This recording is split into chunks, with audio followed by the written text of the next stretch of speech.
খোকা, আজ এক মুঠো ভাত বেশি দিতে হলে কত বিরক্ত তুই। বৌমা ওষুধ আনতে বললে কত কথা শুনিয়ে দেয়, একটু আমার সঙ্গে কথা বলতে বললে তোর হাতে সময় নেই। কিন্তু খোকা, তুই যখন ছোট ছিলি, যখন তোর জ্বর আসতো, বাবা দৌড়ে যেত ওষুধ আনতে তোর জন্য। তুই সারা রাত আমার কোলে থাকতে চাইতিস, নিচে নামিয়ে দিলেই কান্না জুড়ে দিতিস। সারা রাত তোকে কোলে নিয়ে বসে থাকতাম রে, এমনকি বাথরুম পেলেও যাওয়ার উপায় ছিল না।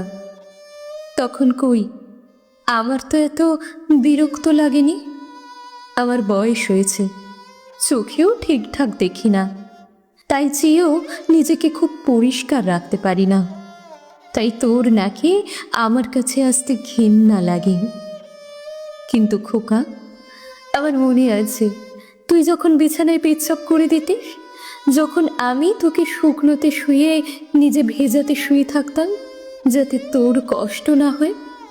কই তখন তো আমার ঘেন্না লাগেনি। আমার খুব মনে পড়ে জানিস, একবার সবে মাত্র খেতে বসেছি, তুই পায়খানা করে ফেলেছিস। আমি খাওয়া ছেড়ে তোকে সঙ্গে সঙ্গে পরিষ্কার করেছি যাতে তোর কষ্ট না হয়। কই তখন তো আমার ঘেন্না লাগেনি। কিন্তু সময়ের পরিবর্তনে আমার সব কিছু তোর আজ ঘেন্না লাগে, বিরক্ত লাগে। কেন বলতে পারিস? এত কথা শুনে বৃদ্ধার ছেলে সমরেশবাবুর উত্তর হলো, এরকম কাজ সব মা করে থাকে। মা করবে না তো কে করবে? নিজের সন্তানের জন্য সব মা এমন করে থাকে, এ আবার নতুন কি? তাই নাকি খোকা?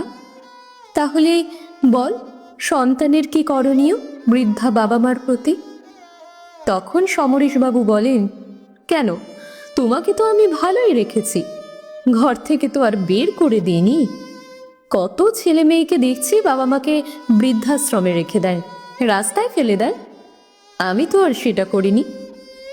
তখন বৃদ্ধা হাসতে হাসতে বলেন, আমাকেই বৃদ্ধাশ্রমে পাঠিয়ে দিলে বা রাস্তায় ফেলে দিলে মাস গেলে বাবার পেনশনের টাকাটা তুমি কি করে পাবে? মায়ের মুখে এমন কথা শুনে সমরেশবাবু খানিকটা ঘাবড়ে যান।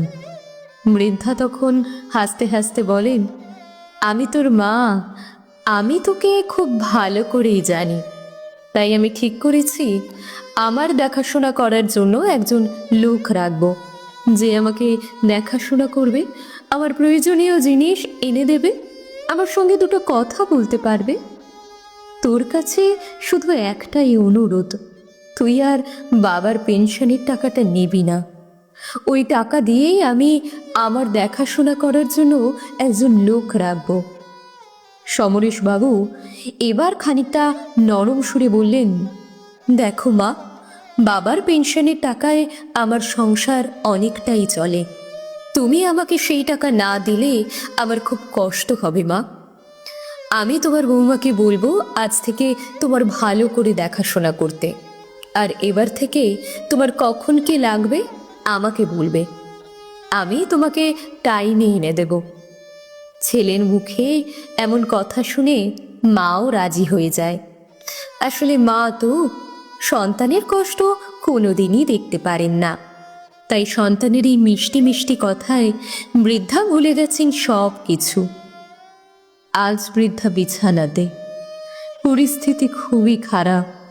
ছেলে ভুলে গেছে মাকে দেওয়া কথাগুলো, তবুও মা বিছানায় শুয়ে শুয়ে ঠাকুরের কাছে প্রার্থনা করছে তার সন্তান যেন খুবই ভালো থাকে, কোনো কষ্ট না হয় তার সন্তানের। আসলে মা এমনই হয়। আজও মায়ের কোনো বিকল্প খুঁজে পাওয়া যায়নি।